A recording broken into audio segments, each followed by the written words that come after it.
Thanks for coming to this session. So my name is Fairoz. I am working in JVM sustaining team, and today I will be talking about post-mortem crash analysis with JCMD. This is all about JEF 528. We'll be talking more on that. Okay. Before we begin the discussion, let's try to understand what are the serviceability tools we have, and we use them for monitoring, debugging, and troubleshooting Java applications. And I will also be explaining about when these tools are not much helpful in kind of scenarios. I will be covering those, and then we will talk more about how we can extend JCMD to debug the crashes. Okay. So we use serviceability tools for monitoring, debugging, and troubleshooting our Java applications. First, we have a JCMD. What JCMD does is it does local attach to a local running application, and then once the attach is done, it tries to pass a lot of troubleshooting commands, such as taking a thread dump, taking a heap dump, or getting a VM information from the local running application. So it is a pretty good tool, and I have seen and many people use this tool. Then we have a JMX. JMX is Java management extension, which we can attach to a local as well as remote application. It is also used for monitoring and managing Java applications. It can interact. It is really good tool when you are troubleshooting performance or resource constraint related issues. I think many people have used JConsole, JVisualVM, JMC. I think these are all the tools using JMX underneath. We also have debugging frameworks such as Java Debugging Interface or Java Virtual Machine Tooling Interface. So these debugging frameworks are being used when you are debugging your application using IDEs, when you add breakpoints, and once the breakpoint hit, right, when you get into what is happening or analyzing the state during the breakpoint. So in your IDs, underneath the IDE, I think JDI or GMTI interface are being used. We also have logging frameworks, like you have unified JVM loggings to get more detailed JVM logs. Similarly, we have logging in security, JDK.security. You could enable loggings to get what is happening, what the handshake mechanism used, what the protocols being used. So logging is really helpful when you are observing some issue, when you know your application is following one path, and when you realize that it is actually not doing that. So you go through the log, you try to understand what is the path of execution. So it's really helpful. We also have a Java flight recorder, which we use for making a live monitoring, or we can use JFR for making a recording, which the recording can be like viewed later point in time. It is very much similar to what we have what we call black box in flight recorders. It keep recording the event until the problem arises, and then once the problem comes, right, you could open the recording and then you can go ahead and try to understand what's went wrong.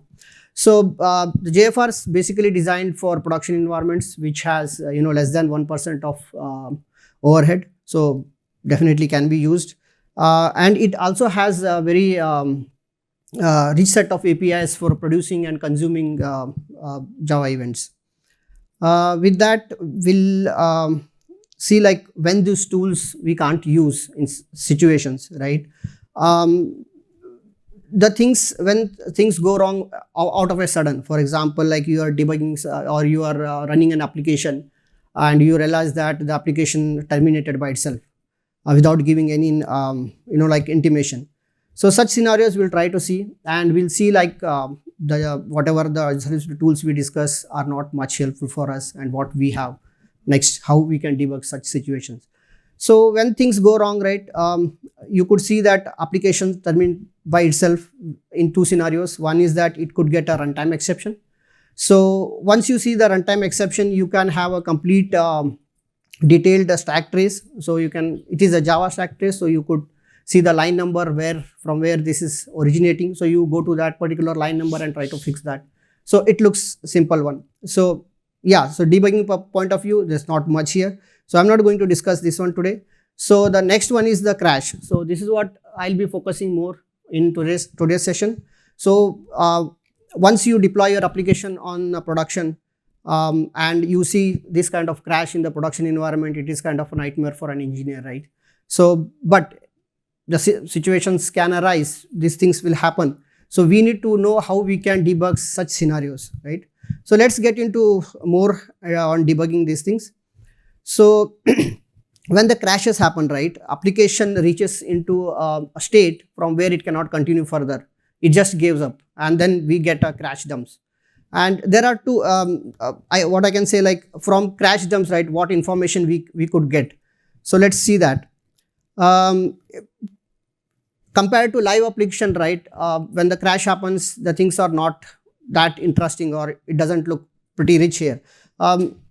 For giving an example, right, let's assume that a doctor is treating a patient. So when patient is alive, he could do a lot of things. He could run ECGs, MRIs, lot of health checks he could do, and then he could understand how he can diagnose that patient. But whereas once the patient dies, right, there is nothing much can be done. Only thing can be done is that you do a post-mortem analysis of the patient and try to understand like what went wrong. And it may happen that the right person may not be a patient. It may be a sudden death. You may have to do a detective analysis to do what went wrong.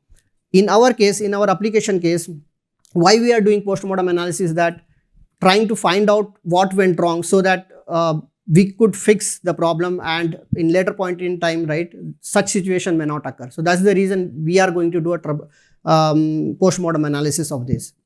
Let's look at the artifacts, what we can collect from the crashing point. So first we have a HSR file, so which is hotspot error logs. So hotspot error logs are written by the JVM itself. So when the application is about to terminate, the JVM receives a signal and it captures the state of the application when it is about to crash, right? So HSR file contains lot of information which is just representing the state of the application. It captures problematic frame, what are the frame which generated the problematic condition which resulted into a crash, what signal is received, what is the stack trace it has, and what all the other running threads, and complete VM information, system information, and also what is the VM argument being passed for that application. All the details will be captured, and these details can be later analyzed to find out the root cause. But in reality, right, what the HSR file contains is it just gives the pictorial view of the murder scene, but that itself is not sufficient for us. We want to know what has gone wrong, right? So we need more. So what more we have? So we have something called as crash dumps, which is the core files. For example, like in Linux, we have a core file, and Windows, we have a minidumps. So it is written by the operating system itself. So we get there is a complete memory image the application takes and dumps into a file, and that files are called as crash dumps or core files in Linux and minidumps in Windows. We'll see like how we can analyze these crash dumps to do our investigation to find out, you know, like what went wrong. Let's see. So it has been said that good tool improves the way you work and great tool improves the way you think. So we need to have a better tool to do the diagnostic. So let's see what tools we have and where they fail and why we are thinking of, you know, like extending JCMD for the purpose.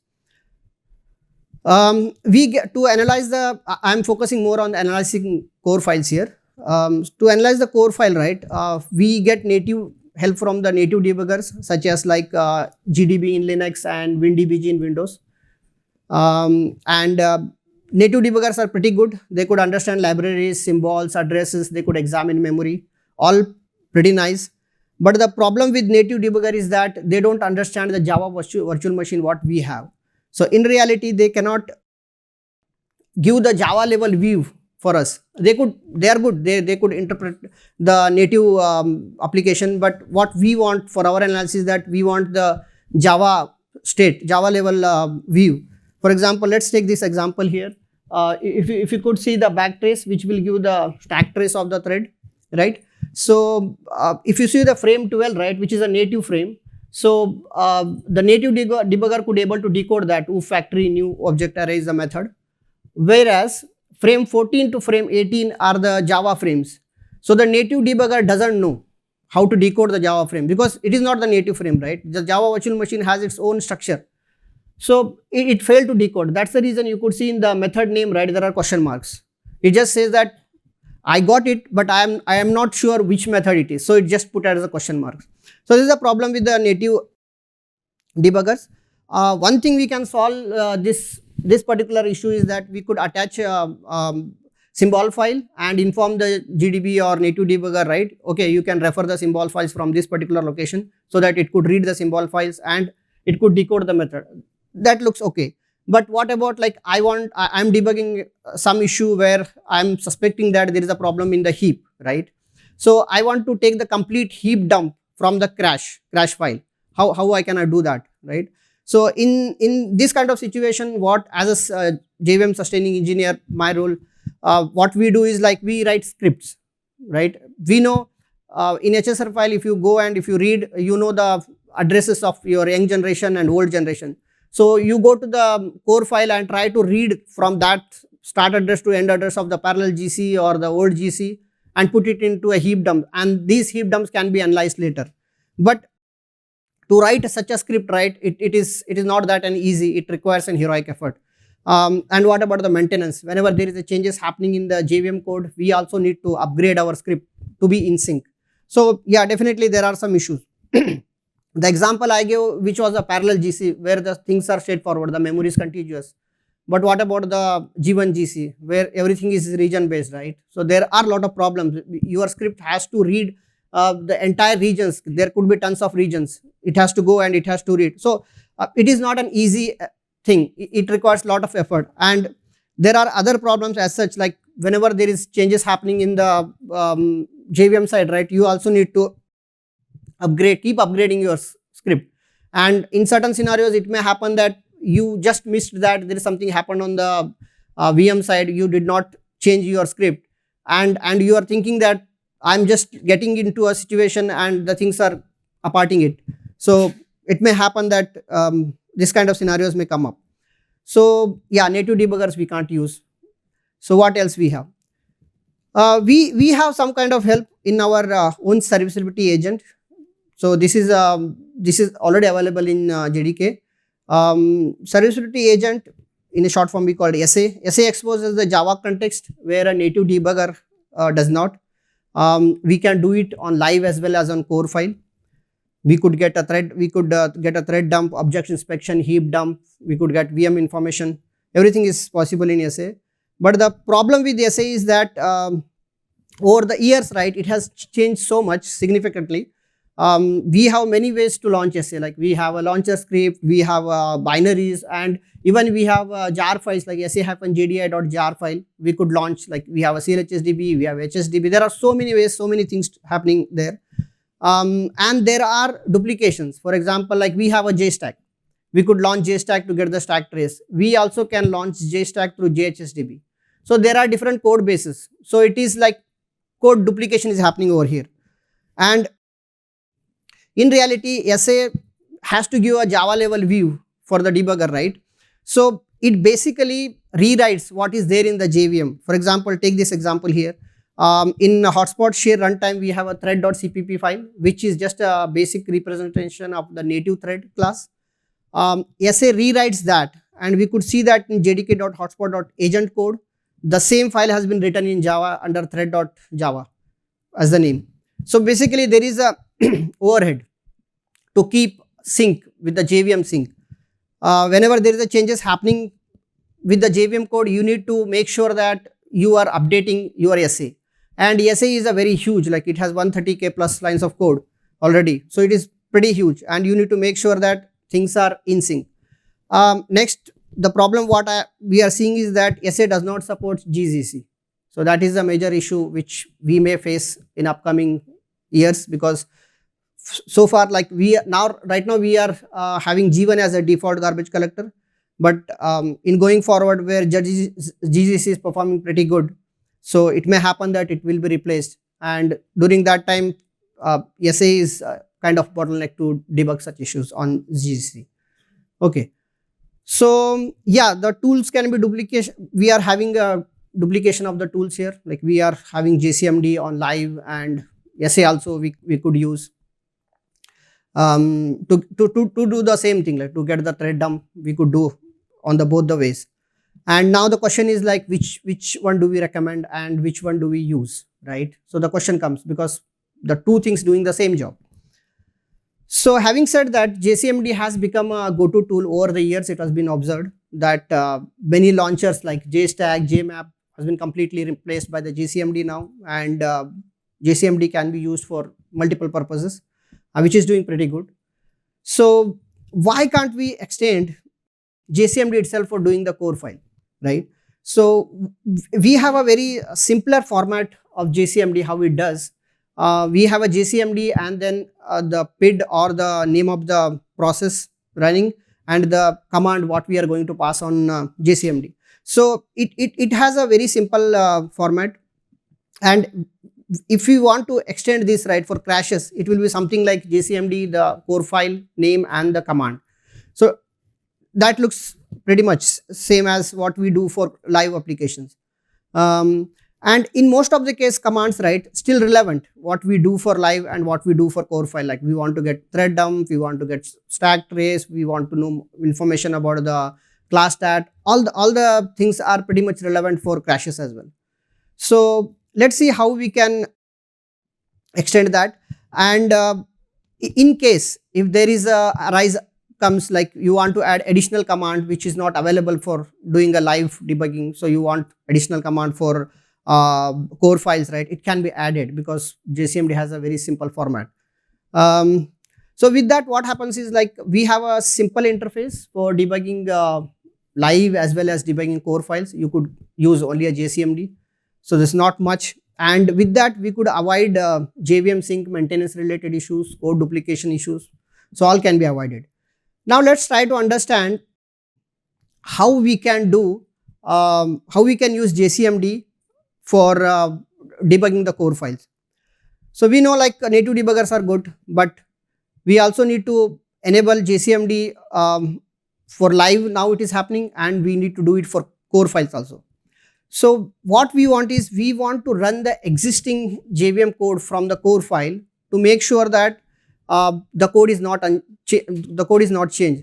Why we want to make sure is that when the crash happens, right, during that time the native application takes the complete process image of that particular running application, and for JCMD to run on core file, we need to provide the same state as it crashed, right? So what we want is we need the JVM code loaded because we want to make sure that when the crash happened, we are going to retain the same state. We are bringing the same state. So we need to give some life to the process which is already died, so that we could get into a state. From there we could execute our commands.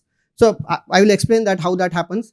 So for that we will be loading the JVM code. We will be loading the JVM memory. It is not the Java heap. It is the JVM memory which JVM maintains for its own data structures, where it has the addresses of all the stack traces, all the heap, everything. And there is some command called as execute diagnostic code, which I will be explaining. So we need to call that command and pass the JCMD command which we are going to execute. Once we have everything, the data is restored from the process, everything will make sense. So what we have, something like this for thread.print, and this is coming from the core file. You could see that in dark blue background, the thread.print which is coming from live and which is coming from core file, right? There is not much difference. Actually, there is one particular difference which I will be covering, but if you see, it exactly is the same, and this is coming from the core file. So let's try to understand what exactly is the revival. In live, right, when you see JCMD, what it does is it try to attach to a local running application, and once the attach is done, it passes the command, JCMD command, which need to be executed on the target application. So to do that, what it does is it tries to poke the JVM, and there is a class called DCMD, which is a diagnostic class, which has a parse and execute method in it. So it tries to start that particular method and pass the command which we have passed from the JCMD, like thread.print in case.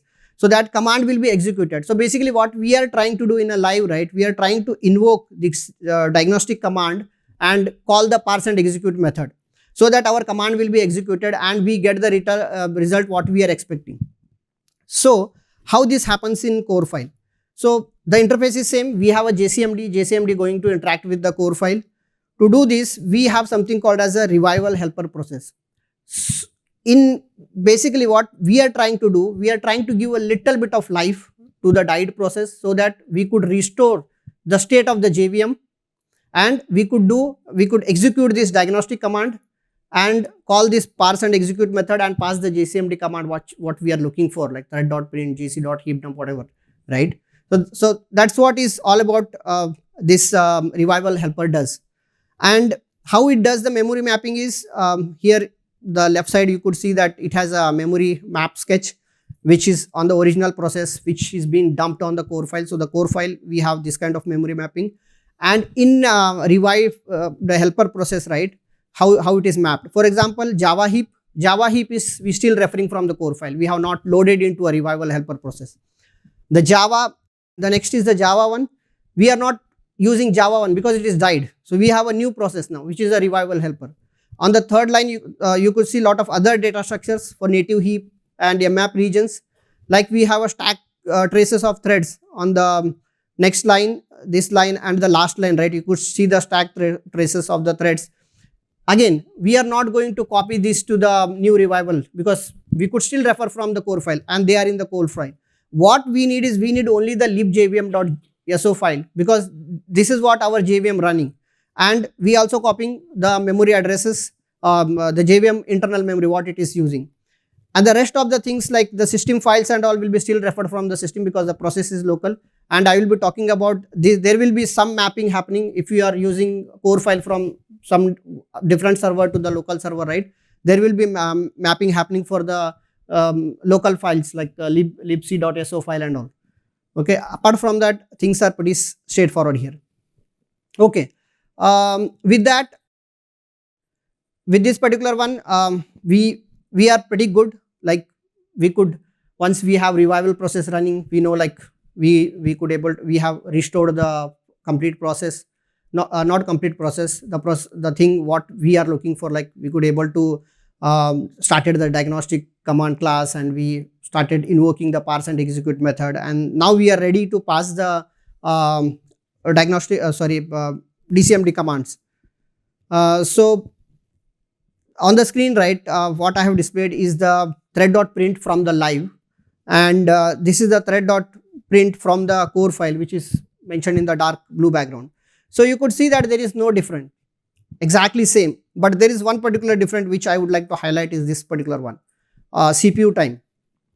CPU time for a thread indicate that how much time or how much CPU it has consumed, whereas in the core file we don't have, or the information what we have in the core file doesn't make sense because it is already died process. So that's the reason we don't capture that information, we just put it as a 0 millisecond. And next we have a GC info. For example, I want to know what which GC is being used and how much memory is being used, what all the regions, all that things. To get this kind of information core file, even using SA, right, it was not that straightforward. We have to write, script, go to HS hotspot error log file, see the addresses where the heap is residing, and then look for in core file that addresses map and try to get information. It was not an easy job, right? But now with the help of this JCMD extending to core file, right, we could just fetch it from a single command and all the details are on our screen.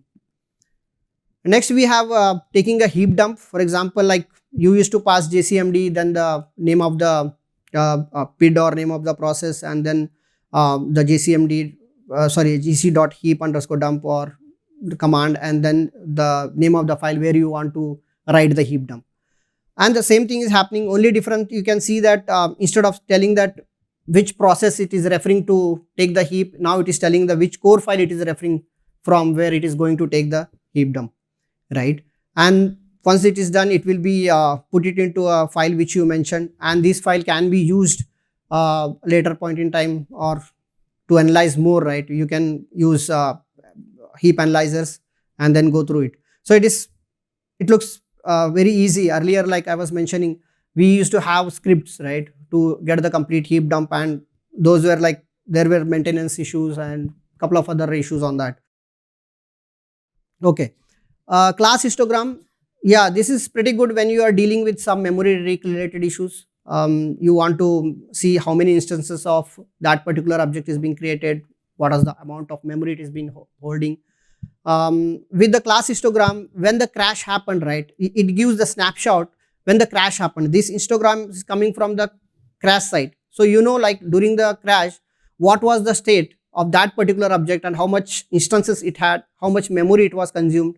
So this gives a very detailed way. I have just captured the first page of it. There are all the objects it lists. It lists all the instances of that. All the details will be there. And then we have a compiler code cache. Yeah, getting information regarding what is there in our code cache, right? It is pretty healthy. For example, like what is the code heap, what is bounds for it, what all the non-profile methods, profile methods, n methods, and what all the total blobs, whether the compilation enabled. All these details are just coming, just execution of a single command. We also have a list of VM classes. If somebody want to monitor like what was the state when the crash happened, whether the particular class was fully initialized or not initialized, we get full details. Again, this is also with the simple single command execution. We also have class loader underscore stats, which gives like which class loader being used. This is pretty handy, like when you have a multiple class loaders. So you want to know like which class loader being loaded and which is being used and how much classes it has loaded, what was the chunk size. The example which I gave, it is a simple example which doesn't have any external class loader, but this information is pretty handy. We also have a VM class hierarchy. This is, it gives like the hierarchy of the virtual machine classes. And also we could get the command line arguments, what all being passed for that particular process which died. This information you could get it from a HotSpot error log as well. And again, the metaspace, when you are dealing with issues related to metaspace, this information is pretty handy. Like you could see like what is residing in metaspace, what is residing in class space. And then you could also see like what was the, you know, like total memory available, how much you consumed. So all that details are available. Yeah, the VM version is very important when you are dealing with crashes. And yeah, this information also can be retrieved from the HotSpot log. Okay, so we just saw that what we can do and how we can you know, like debug these core files using JCMD. But there are a couple of limitations. For example, like JVM works fine, code can be inspected. It's Java, right? Its own, so there is no problem. We also have to make sure that we are providing the same JVM binary as it was the case with the crash. What the JVM binary was using by the crash, right? We need to provide the same JVM binary. This is what we do in SA as well, because in SA when we are running SA, right, we also make sure that we provide the same binary. We also have to make sure that one thing that there is, we just gave a little life to a died process, but it is actually not running in reality. There are no application threads, there are no GC threads, or there are no compiler threads, right? So it doesn't have anything. We just loaded the JVM and we are executing the diagnostic command. Apart from that, nothing is running actually. So the JCMD is very rich set of command it has. For example, like it can you know, like instruct the target application what it has to do. For example, like it can call explicit GC, or it can call you know, like GFR start, GFR stop events on a running live application. But in reality, we don't have a application running now for core files. So the commands such as gc.run finalizers doesn't make sense. So we won't be able to you know, like handle these commands. Similarly, you could dynamically you could call adding compiler directives or removing compiler directives, but now in our case, we don't have a compiler thread, so that's fine. We won't be able to call those as well. JFR start, stop, JFR dump, JFR check, all these commands we won't be able to execute because no live application here. Similarly, we won't be able to call management.start, management.stop related APIs as well. Okay, so those are all the limitations. So with that, what other features we are supporting? We not only on the live, right? The crashes happens on the production environment. So you could take the crash file from the production server and then you could use that file in your local server to analyze. So that is possible with now with you no need to, that JCMD no need to be executing exactly on the production server. You could execute JCMD locally on your local server where you could provide the core file which happened in the production server. With that, what we need to make sure that we provide the exact same JVM binary, and that is possible. Like you could do it with the -l option. I will cover that.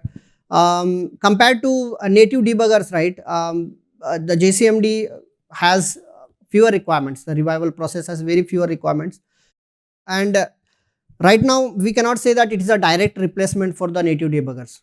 So we are trying to achieve what we are doing on the live. So that's what it is, but it is not a direct replacement. Like what GDB does, we are not going to do the same thing in JCMD. If somebody is pretty much interested, they could still use JDB or WinDBG.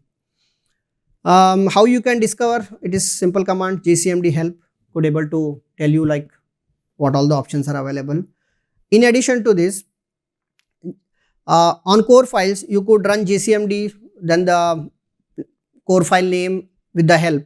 So it will list the commands which is available for the core file debugging. For example, like the commands which I explained earlier, the commands related to GC start, GC stop, run finalizer and JFR start stop. Those commands are not available on core file. So those commands won't be listed here if you say JCMD core file and the help. And then we also have newer JCMD options. For example, like as I was mentioning, the transported core files, right? So you need to provide with the same binary so that you can specify with -l option. So -l option is for the library which jvm.so file or jvm.dll file it looks for, which is being the same as what is being used in during the crash.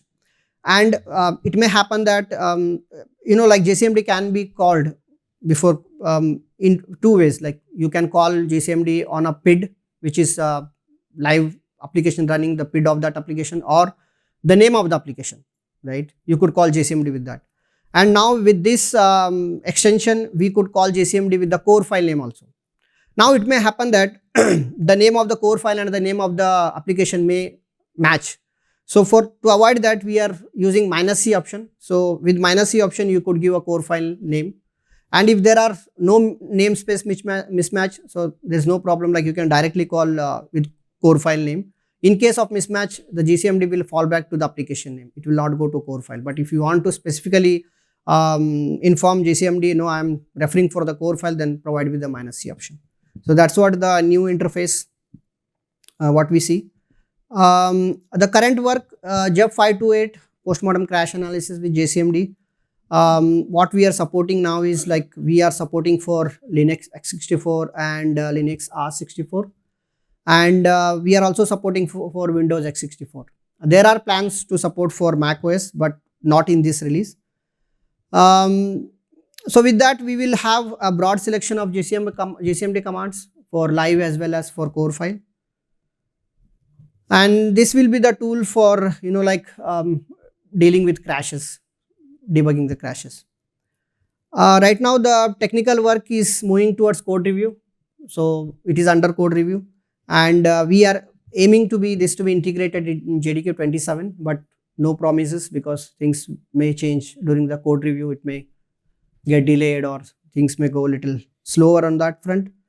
And there are plans to add a couple of additional commands. For example, like using GDB or native debuggers, right? You could decode, you could inspect. For example, like if you want to inspect some chunk of memory address or the object address, So what you can do is you can open a debugger and then say inspect that particular memory or that particular address which you want, which you are interested.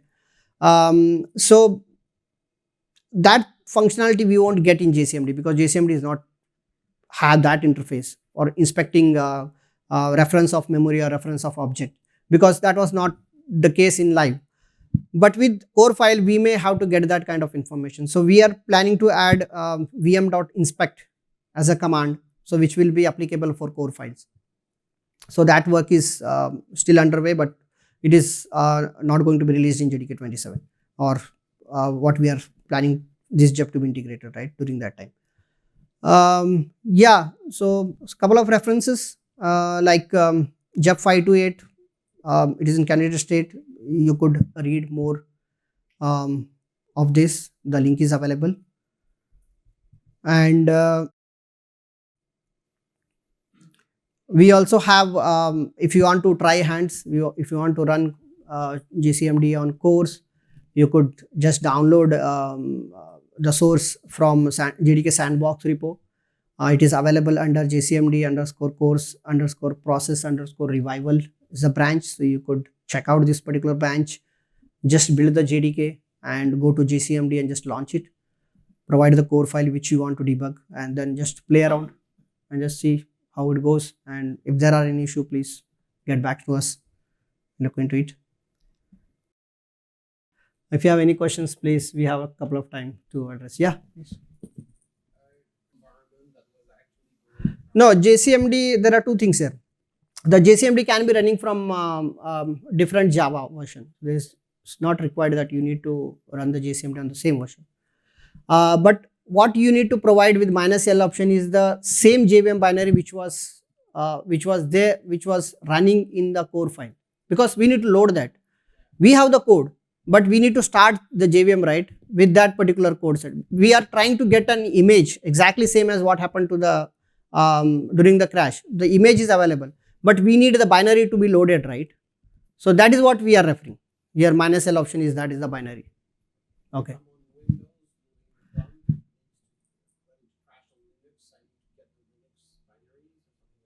No, actually, no, it is not that way. So for example, like if you are analyzing, if you want to open a core file on Linux, so you have to be using the same machine, because not only the JVM binary, there are a couple of other references which I was mentioning, like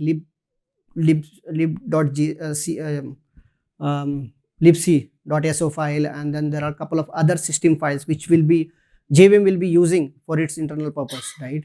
So those files also be mapped. So the intention here is that you use the JCMD to analyze core file on the same machine what is being reported on the production. For example, like you have a developer machine which is exactly the same as, like for example, Oracle Linux 9 or Red Hat Enterprise Linux 9, right, which is there in production. You will be using the same machine for the development. That's what I think that's what is being right. So you debug on the same machine. It is not like that you will be opening the core files on Linux on Windows. It is not the case in the current work. No, it is right now that is not the case.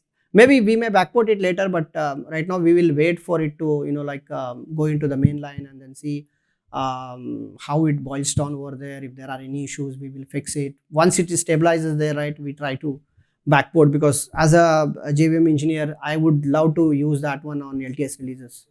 Yeah, definitely. Yeah. Yes, please. Yeah.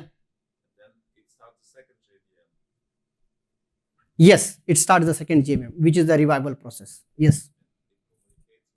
Yeah, it communicates with the JCMD will be running on one JVM, and now in the live also same, right? Because it will try to attach to a target JVM. So now instead of target JVM, we have a revival process, and it tries to connect to revival process and do. Yeah, revival process is nothing but the process where we are copying the complete image, trying to. There is a dynamic command which class file name I was mentioning, parse and execute method. So that's what it is started in the JVM, and we try to connect to that and execute that command. and that this is coming. Yeah.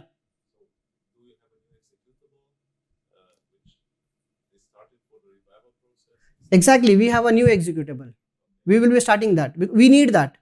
We need something, right? We need something to be started. Yes, it is a JVM. It is from the same JVM library, which is being.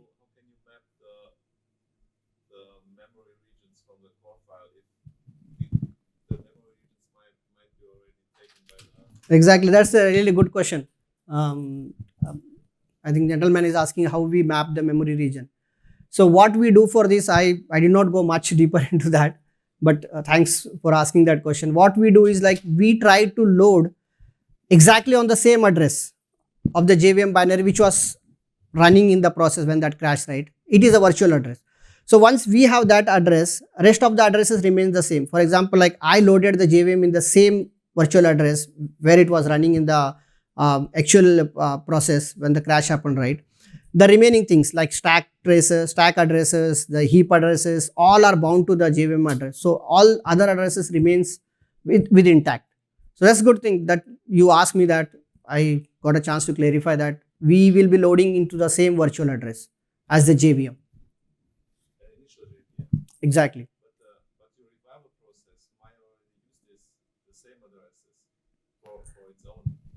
Revival process has its own address, right? So we are not bothered about the revival. It is just a start of the process. And then we have a memory mapping where we have a virtual address where we will load this particular JVM. And this virtual address is the same as what we had in the actual running process when the crash happened.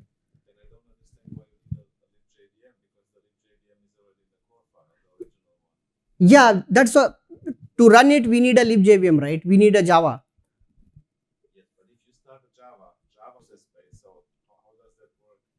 No, what we are doing here is that we are not overwriting it. We are just trying to load it into a new revival process. We are trying to get an exact same memory image what was happened during the crash.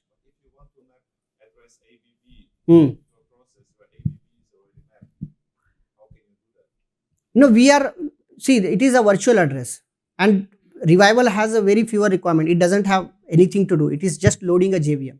So that address we are not going to match anywhere else. So we are just it is just a memory mapping. Let's assume that we have loaded into some different address. And now we are mentioning that whenever there is function calls are happening, it will be happening from one particular address, which is just a mapping, which is just a virtual address. It is just a mapping. Okay. Yeah. Any other questions? Yeah, it depends because the revival process doesn't need more memory, right? It is just an image. So it depends like what is your container limits, whether you want to execute in the same container or you want to have some different way of getting that. It all depends. Yeah, I think that's what the question was like.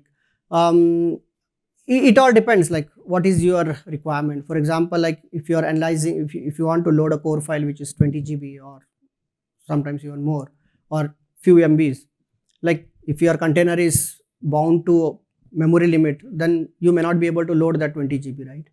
So no, it is not generated by the GC. When process dumps, when we get a core file, right? Core file has that information. But only thing what we need to know is, right, the addresses where our young generation, old generation, or where the regions. And now what we are trying to do is when we take that memory state, right, of the JVM knows because we have loaded the internal memory of the JVM. So JVM knows which address is where. So with that things are fine. We don't need to bother much. So it should be able to get it. Doesn't run like specific GC code. No, it doesn't write any GC code. It just try to fetch from the core file and dump into a file. Yeah. Yep. Thank you so much for attending.